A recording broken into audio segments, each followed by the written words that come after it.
Bonsoir, le président de la République est à New York. Alpha Condé prend part aux travaux du Forum politique de haut niveau pour le développement durable. De quoi s'agit-il? Nous ferons le point dès le début de ce journal avec notre envoyé spécial, Sanassi Keita. Et puis c'est la bonne nouvelle de ce soir, le prix du sac de riz ne sera pas revu à la hausse. Malgré le réajustement de celui du carburant à la pompe, c'est le ministre du Commerce qui l'annonce. Nous entendrons Boubacar Bari dans un instant. Nous irons à Manéa. On y était déjà allé et rien ne semble bouger à l'usine de chaussures. Là-bas, les conditions de travail ne s'améliorent pas. Personnel renvoyé, salaire revu à la baisse. Un cocktail important pour aller voir et comprendre ce qui coince. Les travailleurs craignent le pire. Bonsoir, merci de nous choisir pour vous informer. Ce qui concentre l'attention ce soir, ça se passe à New York où se trouve le chef de l'État. Le président Alpha Condé est au sommet de l'ONU. Les travaux sont essentiellement consacrés aux questions du développement durable. Et sur place, le chef de l'État porte la voix de l'Afrique sur la problématique des énergies renouvelables. Regardons ce reportage de notre envoyé spécial, Sanassi Keita. Accélération des objectifs du développement de l'agenda 2030. Le coordinateur en charge de l'initiative africaine pour les énergies renouvelables a eu l'honneur d'être invité par les Nations Unies pour représenter le continent. Et pour cause, aucun développement n'est possible sans énergie. Ma présence parmi vous traduit mon engagement à échanger avec vous sur les avancées de la mise en œuvre de l'objectif 7 de l'agenda. Les objectifs du programme de développement durable de l'horizon 2030 et l'accord climatique sur le changement climatique sont essentiels pour l'avenir juste et équitable du monde et l'énergie en est puissante dans son article 7. Aujourd'hui, nous le savons, c'est plus d'1 milliard d'individus qui n'ont pas accès à ce droit élémentaire qui est l'énergie pour vivre normalement. Conscient de cela, les chefs d'État africains ont décidé de parler d'une seule voix en 2015 à Paris, lors du COP 21, en créant l'Initiative pour l'Afrique sur l'énergie renouvelable, l'AREI. En tant que coordonnateur de l'Union africaine pour les énergies, je me dois de rappeler son rôle essentiel pour les objectifs au développement durable d'ici 2030. L'AREI est un effort sans précédent et probablement l'une des plus grandes entreprises conçues par le continent et pour le continent. Elle ambitionne de produire à partir de sources d'énergie renouvelables un minimum de 10 gigawatts d'ici 2030 et 300 gigawatts à l'horizon 2030. Bénéficiant d'un soutien sans faille de l'Union européenne depuis son transfert, l'AREI est la clé qui permettra d'atteindre les objectifs de développement durable en Afrique. Avec l'énergie, l'Afrique pourra envisager un avenir réussi et sera le continent de la réussite pour les jeunes et les femmes plus particulièrement. Mesdames, Messieurs, dans le cas contraire, nos jeunes continueront à fuir vers la lumière et malheureusement à mourir en Méditerranée. Cette migration, qui fait la une des actualités dans le monde, est une nouvelle forme d'esclavage. Il est de meilleur monde que chez soi et qu'auprès de soi. Mais faut-il avoir les mêmes droits universels qu'ailleurs? Et l'énergie est ce droit essentiel qui manque encore à l'Afrique. Avec cette énergie, l'Afrique pourra offrir à sa jeunesse, à ses hommes et à ses femmes la clé de cet avenir meilleur.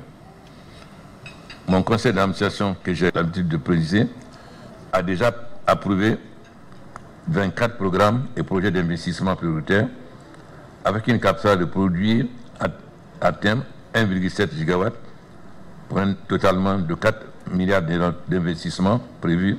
Notez que 2 milliards ont déjà été engagés par les bailleurs de fonds, dont 300 millions d'euros de dons de la Commission européenne.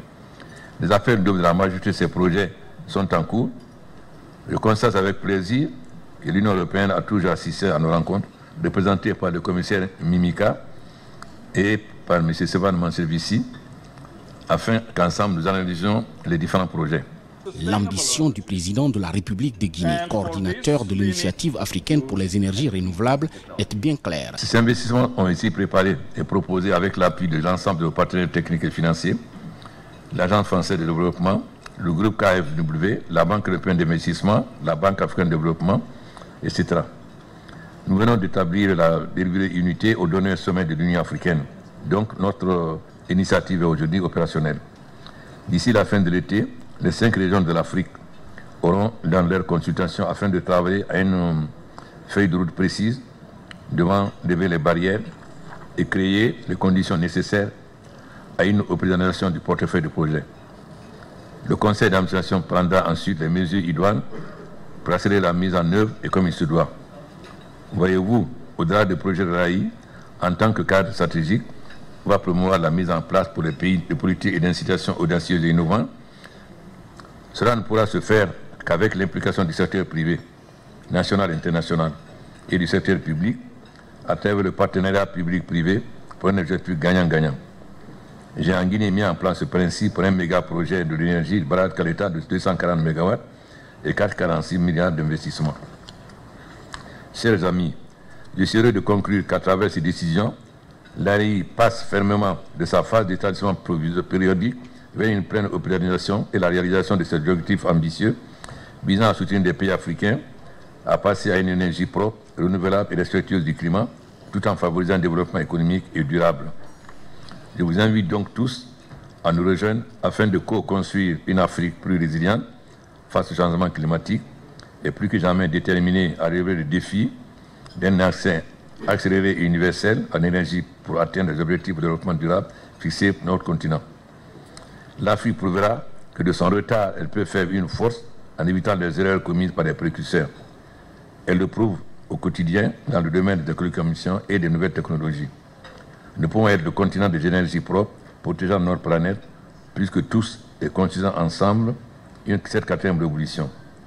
Je ne saurais terminer sans remercier les Nations Unies pour leur rôle dans le dialogue d'un continent en général et des pays, en particulier le continent africain. Les objectifs de développement durable que nous nous sommes fixés d'ici 2040 nous sont une priorité absolue qui nous concerne car tous nous construisons ensemble l'avenir de nos peuples. L'Afrique veut donc désormais accélérer la réalisation des objectifs de développement durable à travers justement l'énergie, un secteur fondamental pour tout développement. Pendant ce temps, en Guinée, les travaux de construction de Souapiti se poursuivent. L'entrée en production en fin 2019 de ce barrage hydroélectrique qui sortira des eaux du fleuve Concouré devrait couvrir les besoins en électricité du pays et permettre même d'approvisionner certains pays frontaliers via le réseau interconnecté de lignes à haute tension de l'OMVG. Le chantier avance et attire de nombreux curieux, comme le montre ce reportage de Nabi Kamara. De l'assainissement et de la salubrité publique, Conakry produit 1200 tonnes d'ordures par jour. Depuis le déclenchement de la campagne d'assainissement de la capitale par le gouvernement Kassouri, plus de 1000 tonnes d'ordures sont transférées à la décharge par jour. La situation inquiète. Cette année encore, il y a des risques assez élevés qu'il y ait éboulement à la décharge.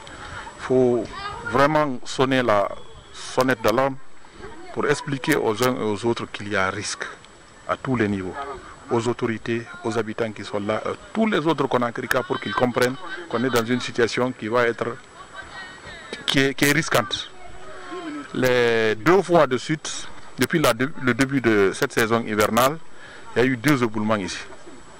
Le premier qui était de moindre importance, le second s'est passé avant-hier et vous avez vu, ça a complètement barré la route qui mène à la décharge.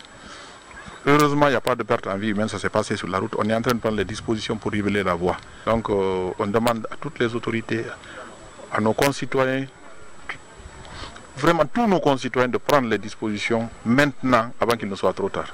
Le 21 août dernier, plusieurs riverains de cette décharge qualifiée par les spécialistes comme un dépotoir sauvage d'ordures ont péri lors d'un glissement de terre qui avait indigné l'opinion publique. Face donc à l'ampleur des ordures et aux risques, il y a urgence à agir. Depuis le déclenchement de cette campagne d'assainissement le 9 juin 2018 et au 30 juin, on a pu mobiliser plus de 22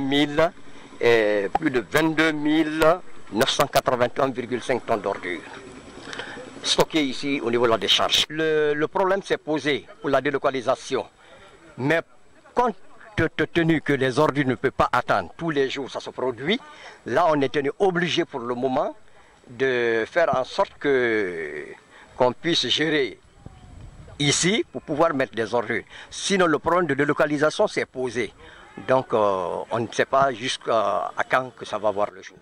Avant la délocalisation ou le déguerpissement des occupants illégaux, les risques environnementaux sont également à prévenir. récemment. Pour le moment, aucune action de déguerpissement n'a été engagée et le site reste illégalement occupé. Vous l'avez compris, c'était plutôt un reportage sur les risques d'éboulement à la décharge de la minière. Et puis on va parler de l'élevage des caprins. Avec plus de 37% du cheptel continental, l'Afrique de l'Ouest est l'un des principaux bassins d'élevage de cette espèce. Même si les systèmes d'élevage sont surtout traditionnels, c'est le cas en Guinée et comme dans beaucoup de pays de la sous-région, la productivité des élevages caprins est faible. Comment inverser cette tendance? Le programme de productivité agricole en Afrique de l'Ouest a sa petite idée sur le sujet. Fodé Camara nous en dit plus. La chèvre rousse de Maradi se caractérise par sa productivité élevée. La moyenne est de 2 à 4 chevreaux par gestation. La femelle peut donner 140 à 150 litres de lait par an. Ces chèvres sont importées du Niger au compte de l'initiative présidentielle d'appui au développement rural. L'acquisition de ces 300 géniteurs est une aubaine pour l'élevage des petits ruminants en Guinée, notamment dans la région de Kankan.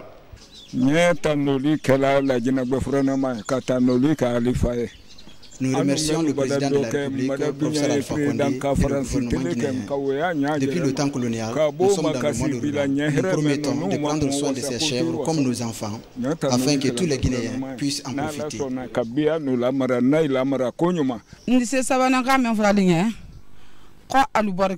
Je remercie les initiateurs pour cet appui. Ces chèvres vont m'aider à prendre en charge mes enfants et d'autres personnes pourront aussi en profiter.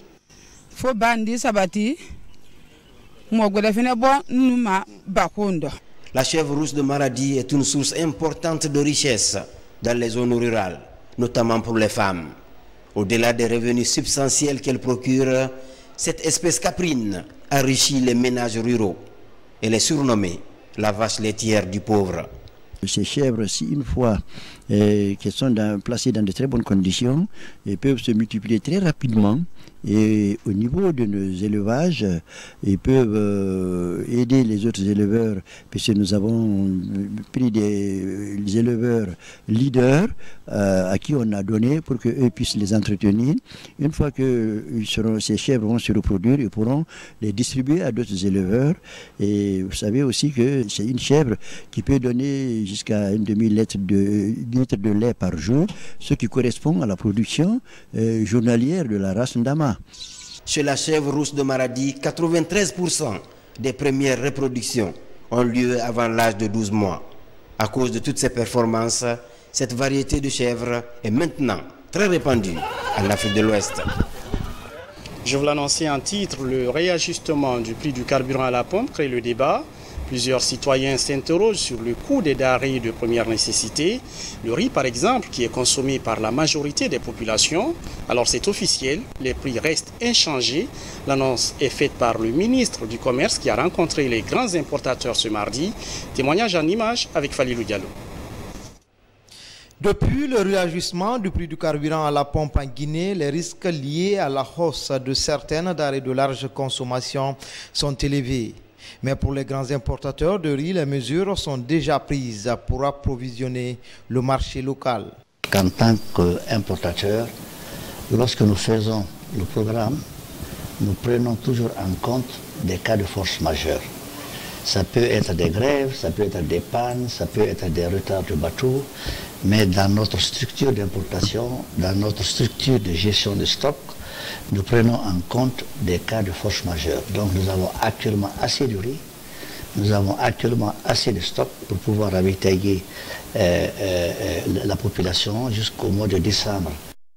Cet engagement de certains grands importateurs de riz est salué par les autorités du ministère du Commerce. Elles comptent entreprendre des initiatives pour rendre efficace cet engagement sur le terrain. Nous sommes tombés d'accord de mettre en place un cadre technique de travail pour nous permettre de prendre les dispositions qu'il faut, en tout cas de définir une stratégie globale et nationale pour nous permettre de maîtriser tous les processus liés à l'importation, au stockage, à la commercialisation, à la distribution. Comme on dit en français, qui veut aller loin menace sa monture. Nous voulons aller loin, donc il faudrait que nous puissions ensemble trouver les voies et moyens pour que des situations comme ça, qui sont appelées des cas de force majeure, chaque fois qu'ils se posent, qu'il se trouve qu'on a des solutions intermédiaires qui nous permettent de stabiliser le prix et de permettre à nos populations de pouvoir accéder à cette denrée qui est une denrée de première nécessité. Des agents du ministère du Commerce seront ainsi déployés dans les grands marchés pour concrétiser cet engagement des grands opérateurs et ainsi alléger le panier de la ménagère en cette période de soudure. On va s'arrêter à Mafrenya, une sous-préfecture de Forikaria. Là-bas, les habitants prient pour la relance de projets de développement de leur localité, mais aussi pour la préservation de la paix dans le pays. L'association baptisée Les Fils de Mafrenya a mobilisé un grand nombre de ressortissants du village pour une cérémonie de lecture du Saint-Coran. Yaya Sila. À Forikaria, la sous-préfecture de Mafrenya reste un grand grenier. Malgré les perturbations dues au changement climatique, les districts de Kabak et Kakossa sont encore les principaux pourvoyeurs des marchés de Conakry en riz du pays et fruits comme l'ananas. Si vous voyez aujourd'hui les deux zones qui ravitaillent presque toute la Guinée, qui ravitaillaient en amont avant, aujourd'hui, ces deux zones, à savoir Kakossa et Kabak, aujourd'hui sont en danger. Parce que les digues qui sont là-bas ne sont pas en bon état. En plus de ces atouts agricoles, la sous-préfecture de Mafrenya est destinée à un grand avenir. Depuis quelques années, le gouvernement penche sur deux importants projets d'aménagement d'infrastructures. Il a envisagé par le gouvernement un certain nombre de projets qui doivent être réalisés à Kimambro. En commençant par l'aéroport international dont vous avez tous appris sur les ondes. Ensuite, nous avons également le port minier qui doit être installé au niveau de Kimambro, plus précisément à Sengelé, dont les travaux également sont déjà engagés. Pour faciliter la réalisation de ces projets dans leur sous-préfecture, la population de Mafrenya implore la grâce divine. Une série de lectures du Saint-Coran est initiée. La protection de l'environnement et la promotion de la paix sont au centre des prières. L'Union pour le développement de Kimamburu planifie des séances de sensibilisation pour mobiliser les autorités et les populations de Mafrenya. Que se passe-t-il vraiment à l'usine de chaussures de Mania? Tout semble s'arrêter là-bas pour certains travailleurs. L'inspecteur général du travail avait même menacé de fermer cette unité si les conditions de traitement des employés n'étaient pas améliorées. C'était le 1er mai dernier, à la faveur de la fête du travail. Et notre équipe s'était rendue sur place 2 mois après, rien de nouveau. Pour certains employés, la vie demeure même plus difficile. C'est le cas de Thérèse Loa, une mère de 2 enfants dont le témoignage dans un de nos sujets sur les conditions de travail dans cette usine lui a coûté son boulot. Virée, elle dénonce la galère du personnel avec la décision des patrons de revoir à la baisse les salaires. Pas seulement, une autre équipe revient sur ce dossier pour voir et comprendre ce qui s'y passe. C'est un grand format exclusif de la télévision nationale. Mabintila Soumassila. Thérèse Loa est au bord du gouffre. Renvoyée par son ex-patron, cette jeune femme, mère de 2 enfants, ne sait plus à quel sens se vouer. Son crime, avoir témoigné devant nos caméras lors de notre reportage sur les conditions de travail d'une usine de fabrique de chaussures où elle était employée. Après votre départ, un lundi le 31, c'était à 23h, ils m'ont donné mon argent, ils ont tout donné mon argent, ils m'ont dit de partir. Que quand ils auront besoin de moi, ils vont me rappeler. Après, ils vont prendre des nouvelles employés pour les former. Il y a manque d'argent et même pour manger, tout ça là, c'est des problèmes tout à fait. Depuis matin, je n'ai même pas préparé, vous voyez, je n'ai pas préparé. Pire, Thérèse soupçonne d'être cachetée par les administrateurs de l'usine. À l'en croire, sa photo ferait le tour de toutes les autres industries de la sous-préfecture. Après son départ, ses anciens collègues semblent résignés. Leur salaire serait davantage revu à la baisse. Lorsque c'était 2 groupes, de 8h à 20h, de 20h à 8h, c'était 30 000 par jour. Maintenant là, c'est de 7h à 15h. de 15h à 23h, de 23h à 7h. Donc les salaires sont à 25 000 actuellement. Ils ont enlevé 5 000 de fait que l'heure a été diminuée. Impartialité oblige, nous nous efforçons de vérifier ces informations auprès de l'entreprise. La directrice de l'usine, après maintes hésitations, tente de justifier le renvoi de Thérèse. Toujours parler, lui-même pas comprendre. Toujours malade, laissez maison. Laver habit, laissez maison. Lui-même pas appeler. Le vient, tout le monde en dit. Peut-être il y en a quelque chose, lui travaille. Maintenant, lui pas bien. Comment arranger là-bas? Quand vous êtes quitté ici, lorsqu'on a commencé le travail, j'ai sommé une fois. Là, je reconnais. Quand l'heure de paie est arrivée, ils ont enlevé 10 000 dans mon argent. Que de fait que j'ai sommé. Donc à cause de ça, ils ont tiré 10 000 dans mon argent. J'ai prié impossible. Ils n'ont pas pu augmenter les 10 000. Acculée par nos questions, la directrice très volatile s'isole et passe plusieurs coups de fil à la recherche de plus grand soutien. Un homme est au bout du fil. Il martèle être l'inspecteur général du ministère de l'Industrie avant de nous sommer de quitter immédiatement les lieux au risque de nous radier des effectifs de la fonction publique. Mais écoutez, nous venons chercher l'information. S'ils nous disent qu'ils ne sont pas prêts pour aujourd'hui, on peut revenir. On peut revenir. Mais on est là pour ça. On est venu à notre mission. Ils ont dit que demain, ils peuvent venir faire l'interview. J'ai dit d'accord. Je ne connais pas, je fais mon travail, monsieur. Ragayardi, la directrice reste droite dans ses bottes. Nous n'aurons pas alors accès à la zone où se démêlent des ouvriers aux abois. Cette fois-ci, l'on doit se contenter d'un simple sourire moqueur de la patronne. C'est bon?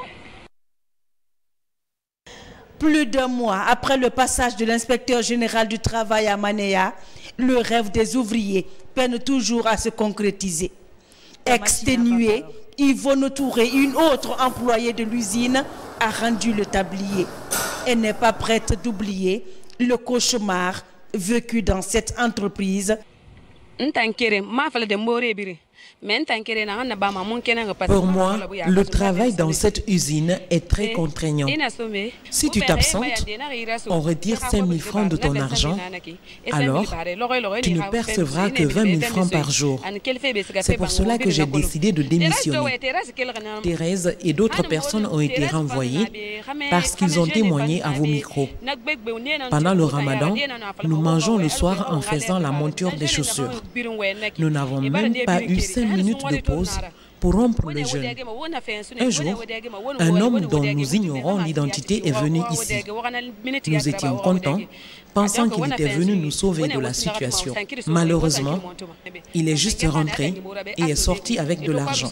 Jusqu'à présent, nous n'avons ni gants, ni chaussures, encore moins de tenue de travail. Les usines de Manéa sont restées fermées quelques jours seulement après l'éphémère mission d'inspection. Depuis, le travail infernal y a repris de plus belle.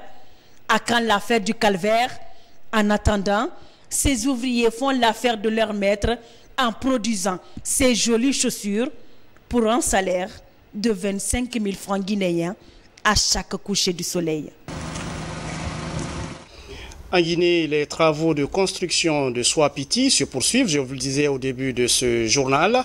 L'entrée en production en fin 2019 de ce barrage hydroélectrique qui sortira des eaux du fleuve Concouré devrait couvrir les besoins en électricité du pays et permettre même d'approvisionner certains pays frontaliers via le réseau interconnecté de lignes à haute tension de l'OMVG.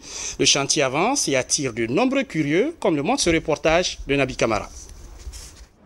Soapiti, le plus grand chantier du président de la République, professeur Alpha Condé. Ici, depuis le 10 janvier dernier, date de la dérivation de l'eau de son lit naturel, le travail se fait sur tous les fronts. Actuellement, il porte sur l'excavation et la protection des talus, rive droite, l'excavation des galeries, rive gauche, le bétonnage du barrage et de l'usine, la finition du pont de 506 mètres de long sur le fleuve Concouré, l'assemblage et le montage des conduites des 4 turbines. La cote atteinte aujourd'hui n'était pas selon le planning prévu pour cette période-là. Vous avez vu aussi qu'au niveau de l'usine, les assemblages et les montages se poursuivent. tout est organisé pour que septembre 2019 ne soit pas une date ratée. Donc c'est septembre 2019, date à partir de laquelle Soapiti commencera à bonifier, à réguler les eaux pour que Caleta puisse produire 24 sur 24. Déjà on est à 1 600 000 mètres cubes de béton, ce qui fait 5 fois Caleta fini.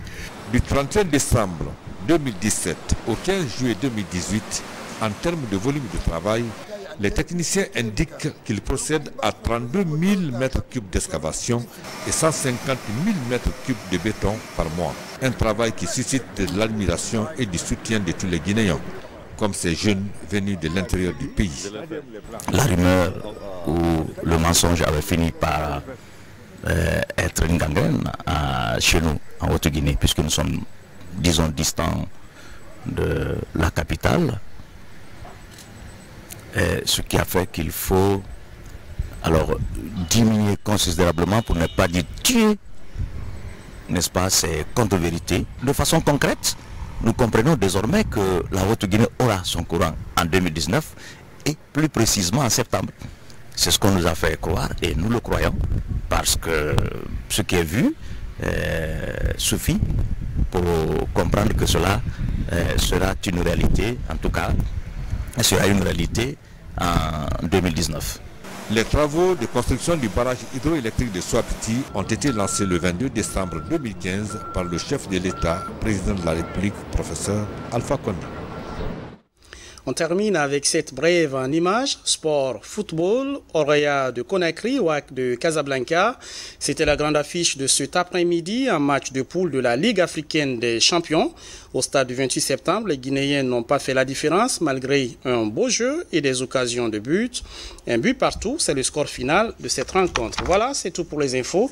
Merci de nous regarder à Gekedou, Koundara, Kamsar et Lille. Demain, vous serez avec Hassana Hilal Silla à 13h, 17h et 19h. Je vous retrouve à 20h30. Bonsoir.